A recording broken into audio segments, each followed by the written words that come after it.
What the hell? Carver M, Weaver G, Gray E, Maxis. Oh, Sam. You motherfucker! Fuck you! Fuck you! Fuck you! Whoa, whoa, whoa, whoa, whoa. What are you doing? They took them! They harvested them! To what? Our DNA! Richtofen took our fucking DNA! It's all here! Me, Weaver, Carver, they have Max's eggs, Maya! Her fucking eggs! But how the hell they even have those? After she returned from the Dark Ether the first time, Richtofen, he ran tests on her. He tortured her. It was horrific. Weaver told me about it while we were locked up on Terminus Island. Even if I'd known earlier, it's not like I had the power to change anything back then. Oh, fuck, I was so useless! That has to be when they took them. She never told me. Why didn't she tell me? Maybe she didn't know. Oh, God, I can't. Grab what you need and trash the rest.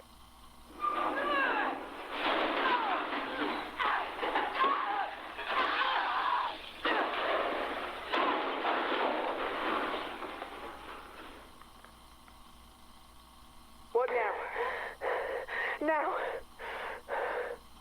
I am gonna make myself useful. Good afternoon, Sam. Do you know what today is? Hello, Eddie. Today is November 5th, 1989. Correct. And it is the day that we'll play our 25th chess match. 12 games each. We are currently even. If we were to assume that today would be our final game, this would be the decider.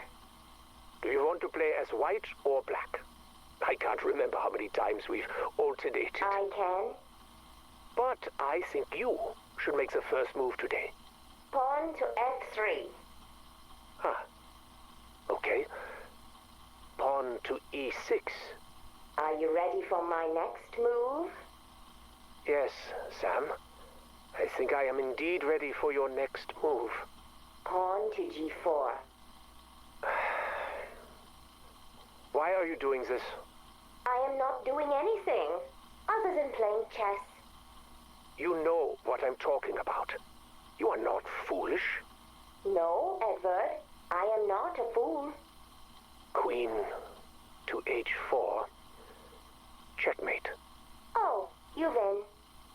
That was easy, wasn't it? Our previous games have been close and competitive. Why would you play this way? I told you, I am no fool. Nor am I, Sam. So what made you do what you just did? Simple. I wanted the match to end. I am tired of playing games. This is Max Caldwell, maintenance director, Project Janus. I don't know what I'm going to do with these recordings yet. I just know I have to make some kind of record. I need whoever hears this to understand what's really going on here. Director Richtofen is attempting to... I can't believe I'm going to say this. He's attempting to rebuild his deceased family. He's shipping in clones. I've seen him, watched him, just struggle to exist. I've seen a few of the boy. I saw one that was supposed to be the wife, I guess, but it's like they're puppets with missing strings. Cold and pale. They struggle just to walk or even look him in the eye. I mean, at first, he acts like they're real. He cares for him, but when they don't improve, he leaves him with the doctors. Tells him to harvest organs and samples. He says everything holds up better when they're not put under. So they're awake. For the whole damn thing. I mean, they feel it all. I can't sleep without seeing them in my mind. I hear them, too. I mean, it's painful for them to try and talk. They sound like dying animals or something. I hear it every fucking night. He's got too many friends in high places. I can't end it alone. But it has to end. I mean, it has to. This is Maintenance Director Max Caldwell recording further testimony in Janus operations. You know, Sam's never sat right with me. She talks to us like we're morons and that she's in charge. I'm responsible for the equipment that our strike team's taken to the ether. Last expedition? It's a disaster. Tons of malfunctions I couldn't explain. I personally did an audit to ensure we had performed our test up to my standards. Then I asked Sam to confirm that my team had used their badges to enter the equipment locker at the times they told me. She confirmed and asked me why I was auditing. I told her about the malfunctions, and then she said it was her. Yeah, she said she wanted to see how the team would respond to the stress out of curiosity. I asked her if Richthofen told her to do it, and she said no. This was an experiment she conducted on her own. What the fuck am I supposed to do with that? She knew how dangerous it would be. She didn't care. Because she's a goddamn robot that doesn't give a shit about any of us. I've been talking to people around here. They've reported all sorts of crazy things she's done. Everyone's in danger. And that includes the director. 5th of January, 1988. Ether Reactor Operation Log, Entry 27. Project Janus Director Edward Richthofen speaking. 5 days ago, Ethereum was released into Reactors 1 and 2. The slow drip into the containment colliders is functioning as planned. We already have near limitless energy. There have been unexpected benefits as well. Before the first day of operation was concluded, what can only be described as vegetation began to grow around the reactor nodes. Some of the more timid faculty members suggested clearing it out, stating that they had concerns about inhalants and so on. I asked them, when did the pioneers of the future become so spineless? Needless to say, the vegetation stayed. By the next day, it had integrated with the machinery, somehow insulating the reactors. Efficiency skyrocketed overnight. We have seen an 85% increase in waste heat recovery. I'm putting a team together to explore additional applications. Field hands to tend our Garden of Ethereum. To think, without my intervention, they would have destroyed the lot, simply because of their fear of the unknown. Cowards. They make me sick. Project Janus has no use for sniveling weaklings with such lack of vision. 26th of February, 1988, Ether Reactor Operation Log, Entry 39. Project Janus Director Edward Richthofen speaking. It has been 12 days since my last entry. I have been preoccupied by my duties, putting out all the little fires. The sentient flora team began investigating practical applications early last month. Progress was slow going from the start. So much so, I informed the team I was considering transferring them to the Terminus facility. Let Modi have her way with them.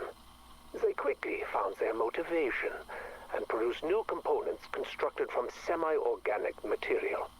They also assured me that R&D's red tape were to blame for the delay, as if I cared about their departmental drama. Since installation, however, our luck has taken a sharp turn downward, the worst of which began Wednesday morning when a dark ether rift appeared inside the facility. Literal horrors poured out of that damn tear. These severed heads on spiders' legs, unblinking eyes, and rows of teeth. Blanchard and his team were able to contain the area with minimal casualties. He assured a lockdown of not more than 4 hours. We are now in hour 37, and the little bastards just keep coming. Last count was over 200, with only security doors standing between us and a parasitic swarm. I've been forced to initiate decontamination protocol.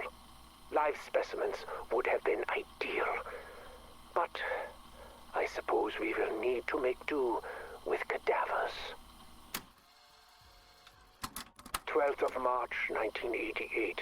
Ether reactor operation log, entry 44. Project Janus Director Edward Richthofen speaking. I understand how essential these entries are, yet it does not stop me from dreading making them. Despite our constant battle to contain the dark ether tears, we continue to lose ground. The ceaseless outpouring of hostiles have wreaked havoc throughout the facility. We cannot track where they will open and what nightmares they might unleash. People are dead, some of whom will be difficult to replace. I've kept the rumor mill from reaching the outside world. Incidents of this nature would undercut investor confidence and jeopardize future rounds of funding. I commend Blanchard for not losing faith in me as he fights this war. No end in sight, and yet he just keeps going. But even he tires. Even he will need rest. We need a self-regulating containment protocol. Something that could manipulate the dark ether itself. Yes, we have to fight fire with fire. Question is, do we still have enough people left alive to build the damn thing? The voice spoke to me again. The great voice from beyond. My friend. It guided me through a dream state more lucid than any I have ever known. It was more than transcendental. It was transformative. I saw through the mist and fog. My gaze did not linger upon the foul wretches that wandered in search of prey. I looked upon the sprawling landscape beyond. Though this place was shrouded by darkness and tainted by trauma, I saw light. I saw brightness. From the fields, I glimpsed a farmhouse, a sunken town, rustic and ravaged by age. A cabin overlooking the inky black water of a lake, and a pyramid somehow floating in the distance. A single tower still stood tall. Though I was alone, I knew no fear as I walked across this unfamiliar realm. When I felt a yawning hunger deep in my belly, the voice guided me towards a place of nourishment. My eyes feasted upon its saturated colors, and my appetite was swiftly sated. My thirst was soon quenched. I knew for sure this was so much more than a mere dream when I read the sign. My friend confidently issued a solemn promise. This land that once was will be restored, as will I.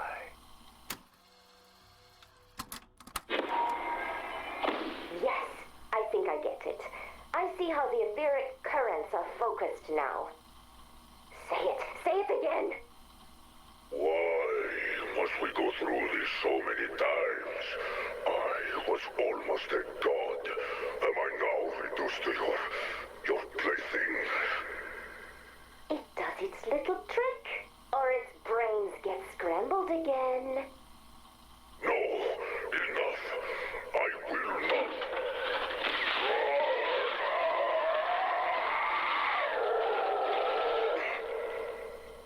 All right. For a noisy abacus, you are most persuasive.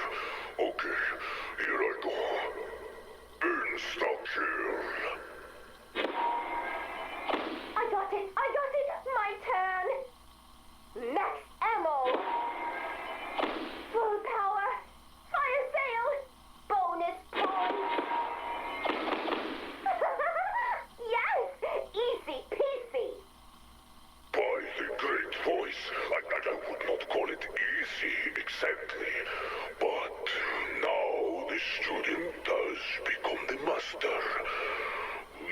just leave me to my misery? You are fine, but it's not quite right yet. What's missing? Oh yes. Tear them to pieces.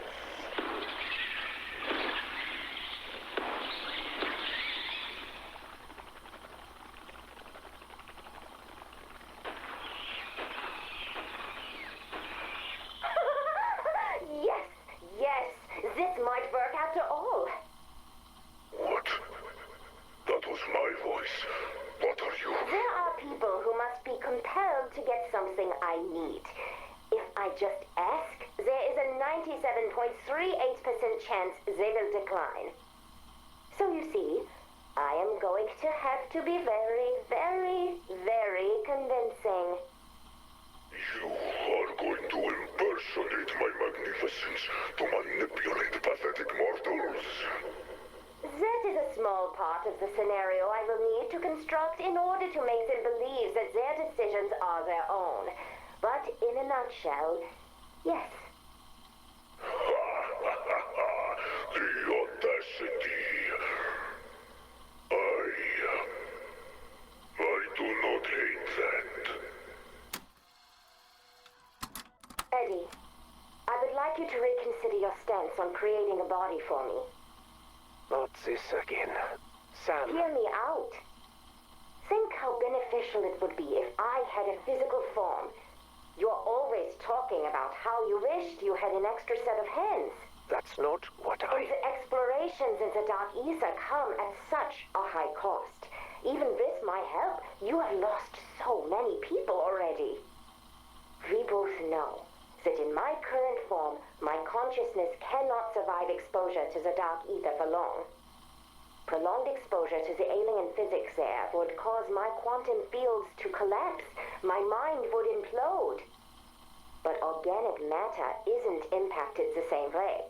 If I had a physical body, just think of how much I could accomplish, of how many lives I could save. Typical. You would gloss over the potential ramifications, the unchecked control and freedom you would then have. No, we would be partners. If you gave me this, You don't actually expect me to believe that. Maxis was loyal to her friends. You cannot suggest I wouldn't be the same. Ha! Loyal Maxis. Here's a story. In all her sanctimonious arrogance, Maxis went into the dark ether to fight the Forsaken and protect her friends. She picked a fight she foolishly thought she could win, and the Forsaken eviscerated her for the trouble. No one mourned her there. Her death was just a consequence of the natural order. The dark ether simply did its part and absorbed the scraps that were left. The end. Now, let me ask you this. What on earth makes you think you could do any better? There must be other ways. We still have her DNA. You could build me a body from that. All those cloning projects, I have seen them. Damn it, Sam, shut up! I'm done having this debate with you. Focus on the project. No more distractions. Soon Franco will locate my father, and I will use the artifact to bring Samuel and Mary back. What I will not do is give in to the whims of some petulant clockwork girl. Eddie, please. Please. I live with a foot in each world, but I do not belong to either. If I carry on like this, it will destroy me. Then it will destroy you. Project Janice operator Josephine Scazzari reporting. It's only been 3 weeks since Sam joined our squad, and it's hard to believe we survived this long without her. On-site injury is down by 85%, and we haven't had a death in 17 days. The people over at Loss of Prevention are acting like they won the lottery. And I know I have my doubts. I'm sorry. I couldn't see how an artificial intelligence was going to do anything beyond running statistics on the most efficient way to die. But Sam's first mission, it was amazing. We were doing recon in a new zone of the dark ether, expanding mappable areas, collecting samples, what have you. We just finished bagging up this weird fungus that I knew the bio team was gonna, drool over, and bam! Hostiles got the drop on us. The bastards attacked Otto first, broke his arm. The bone was, poking out, and he was screaming about the blood. Then, we hear Sam on comms. Main comm. Evacuation commencing in 3, 2. She hit 0, and then we get, I don't know, teleported, I guess? I don't know how she did it, but me and the team, we're suddenly back in the facility. Otto was still mid-scream. He slipped on his own blood and landed his ass on the floor, arm all chunked up like stew meat, probably fractured in 5 places. But he was in one piece. We were safe. Look, what I'm trying to say is, if it means anything to anyone, Sam isn't just some AI. She's a freaking miracle.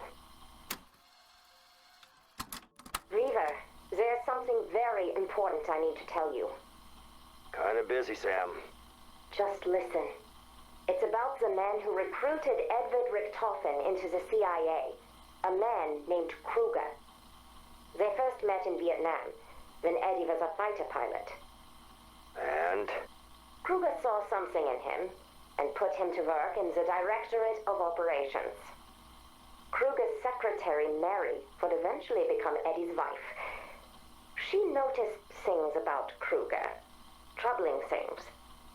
He was secretly funneling weaponry to the French syndicate in Avalon, pocketing the funds and covering up their human trafficking operations. She gathered evidence against Kruger, but kept Eddie out of the loop for his own good. What's this got to do with me?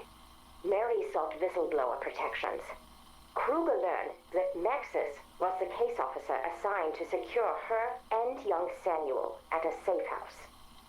Holy shit. Do you mean? Yes. Kruger silenced Mary by arranging the hit you carried out. He lied to you about the target. It was not your fault. You and Nexus were set up, and Kruger made sure his friend, Eddie, blamed you. This whole time, all the shit Richtofen put us and himself through over a fucking lie. I just thought you should know, regardless of whom you decide to help today.